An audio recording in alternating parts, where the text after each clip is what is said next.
C'est pas tant sur le principe d'un festival qui participerait du rayonnement de notre territoire que nous sommes critiques, que sur la manière dont ça s'est fait et sur le fait que ça réduise nécessairement la possibilité de mener d'autres types d'actions. Alors de quoi s'agit-il ?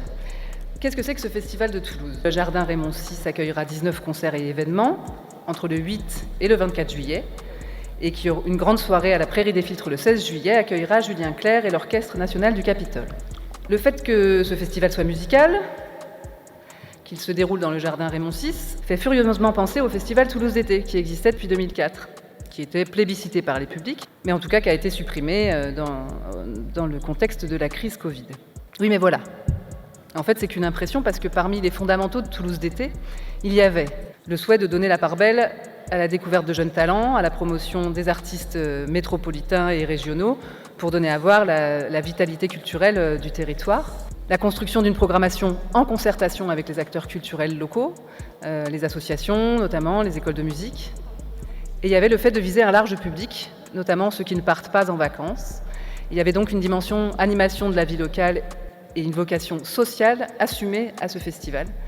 Et pour le rendre concret, le Festival de Toulouse d'été proposait des tarifs très abordables aux alentours de 10 € et même des concerts gratuits. Or, ce nouveau Festival de Toulouse ne semble pas s'inscrire dans cette philosophie. On met en avant des artistes nationaux, internationaux, sans lien réel et affiché avec les acteurs culturels locaux. Et concernant les tarifs, ils tournent quand même plutôt autour de 35 €, voire plus. On m'a opposé en commission le fait que de nombreux festivals de musique dans des villes moyennes pratiquaient ce genre de tarifs.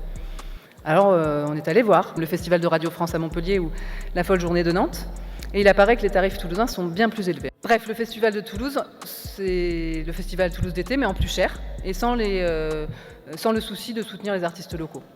Ce dont on se rend compte quand même, c'est que Toulouse organise un festival qui se veut prestigieux, à un coût élevé, dans l'esprit quand même d'une culture un peu élitiste, alors que dans le même temps, on constate la suppression du soutien aux initiatives associatives pour la fête de la musique, événement pourtant particulièrement populaire et qui fête ses 40 ans cette année, une baisse des subventions au secteur culturel en général et au secteur musical en particulier. Nous considérons que les moyens consacrés à l'organisation de ce festival auraient pu être ventilés sur d'autres actions, ou en tout cas qu'il aurait été intéressant que l'on puisse en discuter. On aurait pu imaginer ensemble un nouveau festival avec les acteurs culturels toulousains pour recueillir leur expertise et faire avec eux, mais aussi pourquoi pas avec les habitants pour recueillir leurs attentes. On aurait pu créer un festival qui ressemble à celles et ceux qui habitent notre territoire. Le rayonnement culturel, en fait, ça vient de l'intérieur. Ça naît de la vitalité artistique d'un territoire. Ça s'accompagne, ça s'entretient. C'est pas un truc qui se produit comme par magie parce qu'on alignerait ou qu'on achèterait des noms connus. Organiser un événement d'envergure sur la métropole, pourquoi pas ? Mais alors, avant que tous les talents ne quittent Toulouse, sachez reconnaître ceux qui sont encore ici.